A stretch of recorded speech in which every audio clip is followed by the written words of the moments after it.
Hi there, it's Linda here. Thanks for joining me today as I play with these goodies, specifically the Cottage Cutz Love, Peace and Joy die with some scraps of cardstock and Distress Oxide inks to create a really sweet Christmas card. I just fell in love with this little die when I saw it online and really wanted to play with it and just have some fun making some cute Christmas cards, and certainly I have thoroughly enjoyed playing with it today.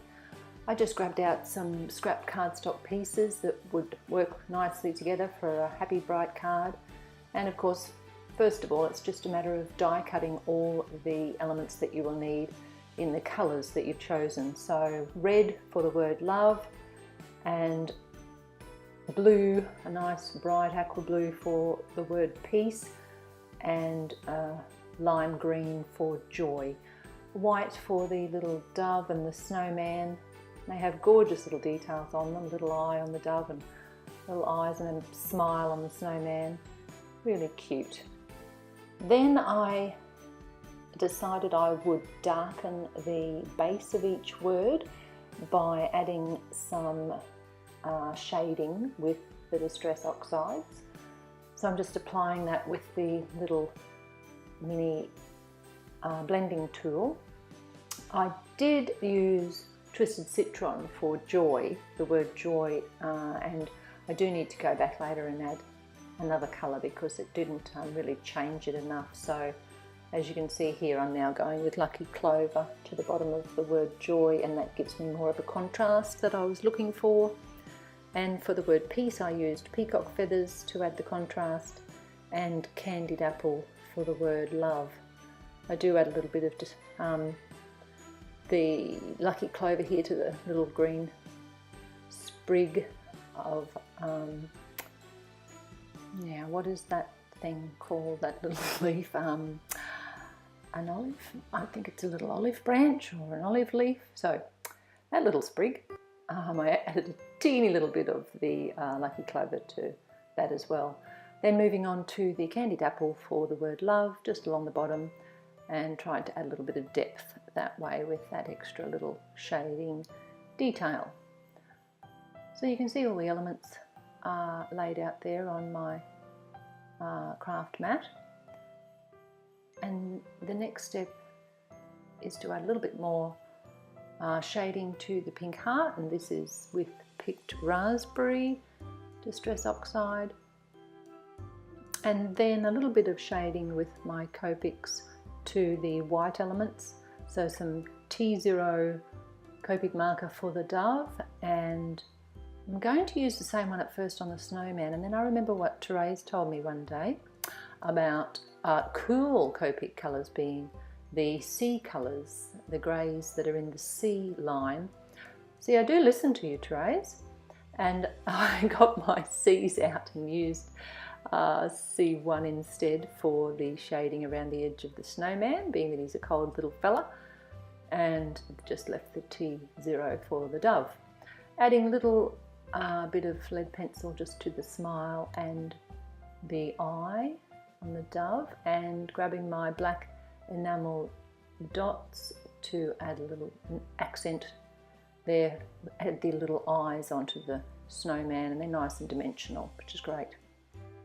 Alright, so I've had this sunburst stencil for a very long time, and I actually can't remember or work out where it's come from, but any sunburst stencil you've got would work for this idea. I just wanted to add some beautiful shining rays, glimmering, glistening rays behind my Cottage Cutz dies. So I've cut a piece of cardstock just a bit smaller than my card front, and I do not want the rays to be perfect, so I'm going out not all the way to the ends, but just trying to sort of peter it out a little bit as the rays move further out along the card, and it gives you a lovely look. I just adore this Nuvo Glimmer paste in Moonstone. You would have seen when I took the lid off that I've got some what we call glad wrap here in Australia, or cling wrap. I've got some of that over my jar because the first jar, oh, isn't it beautiful? The first jar of it that I had, the last bits went hard. So I'm really trying to avoid that happening again. So I've also cut out each of the die pieces with some craft foam, and using some liquid adhesive and my fine tip applicator bottle, I'm just adding each of the die cut words and all the elements like the snowman and the dove, etc. I add them all to the craft foam. Now I realised with the snowman's hat that I do want it to sit on his head without being too bulked up, so I put an extra bit of foam tape at the top of it so that it can still sit on his head but be lifted up from the cardstock as well. Now I'm just going to add some messy splatters here using the same Distress Ink Oxide colours I used before, but this time I'm just using the Distress Ink colours and not the Oxides. So Peacock Feathers, and then Twisted Citron, and then Candied Apple. Just smushing down the ink pad onto an acrylic block, moving the ink around with my wet paintbrush and flicking on the drops of colour. Just gives that extra something something to the card base, and it's not too stark then, because it does have a lot of white, and I do love white. I'm a big fan of white, but I just feel that the messy splatters are also a nice addition. And finishing off with the Candied Apple, using my Distress sprayer from Ranger there, just to add a little bit of water.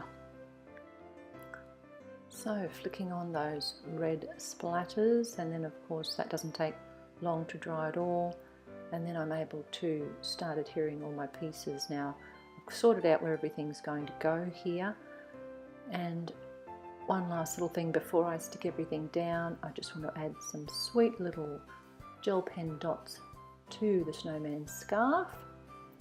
Just a little bit of extra detail. I always love anything that's polka dots, so it's always a winner in my books.